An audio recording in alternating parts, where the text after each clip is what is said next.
Hello friends, we are here today in Romans chapter 13. So Romans chapter 13 starts off saying that we should submit to our government. And he goes on to say that we should also pay our taxes. I don't think there was much of a question on most of our parts over whether or not we should do this, but it is an interesting question, at least for the early church, because here we have this new king. We have King Jesus, and even now, the rulers over us, they're our rulers, but God is our real ruler. Like we follow God over our rulers, and there's places in the New Testament where they show that as examples.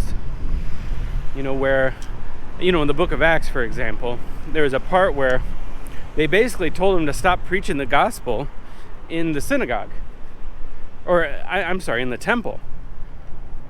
And they said, God's telling us to preach there in the temple, and you guys are telling us not, and we have to figure out whether or not we're going to follow your law or follow God's law. And guess what? We're following God's law. So, there are times that we can make exceptions for this, but primarily, Paul is saying here that God has basically instituted government. Government is a great thing. For the most part, we should be very thankful that we have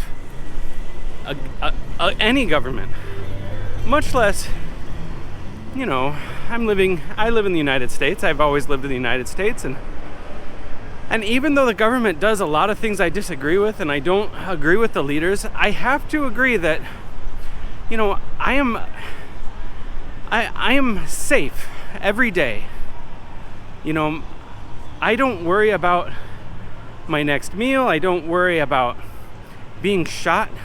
I don't worry about my government doing anything against me.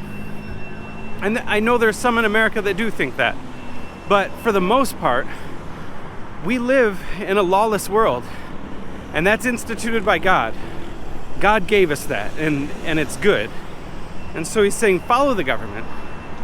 Now, another point I want to make here is that you have to think now, to what point do we follow the government? Would Paul have said this if he knew what my government was like? And I'm going to address that question with another question. Paul is speaking here to the Romans, saying that the Roman people should submit to the Roman government. But Paul himself was executed by the Roman government. At this point he had never been there, but he was executed by the government that he's telling these people to follow. So, you might think, did Paul speak too soon? Is this valid? And then I remember that Jesus, who knew everything, who knew exactly what was going to happen, he decided, he was also killed by the government that he told them to follow. And he told them also to pay taxes. Yeah. I'll pause for a second. There's our government working, putting out fires. All right, I'm back. So yes, government is a good thing, and you should submit to your government.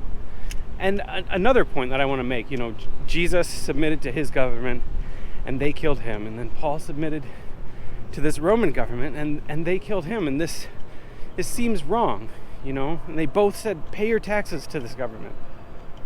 And even though they didn't agree with the taxes, but he's saying, I don't want Christianity to be a movement that is started by, an uproar.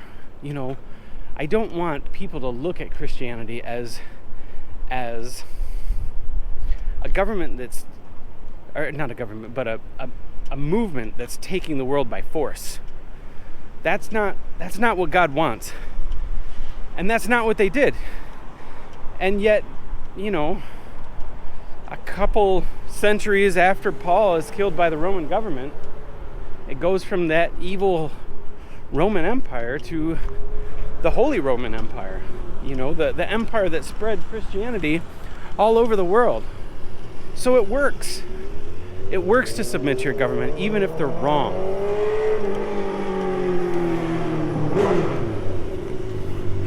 Anyway, he kind of pivots for a little bit. So he stops talking about following the laws of your land, and he starts talking about following the laws of God, and he says, you can follow this quite easily. You just need to love one another. Really love one another. He says if you're following this law, then everything else just falls into place.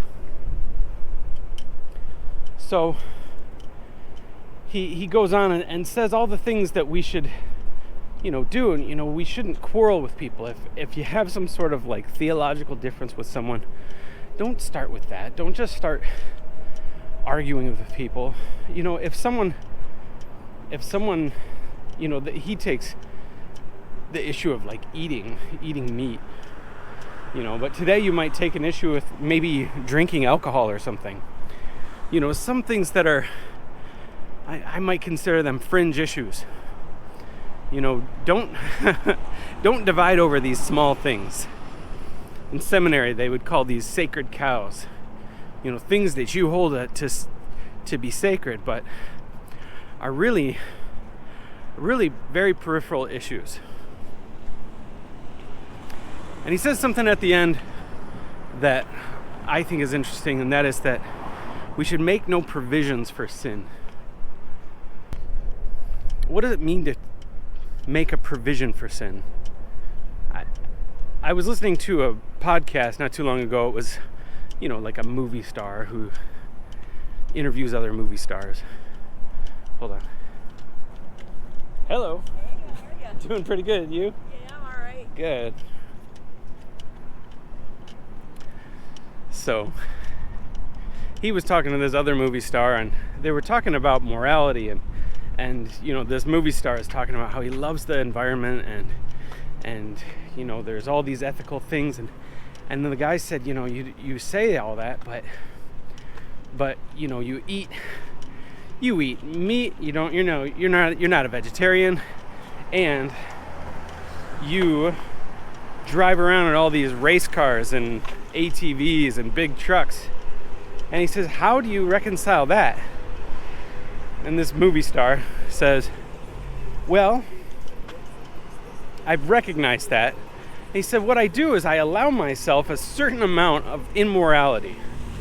And I say, I can have this much. I'll do what I can do right.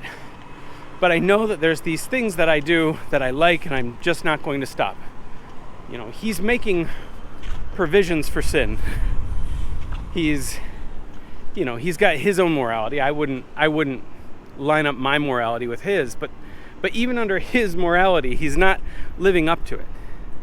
He's saying, I can allow myself this much. But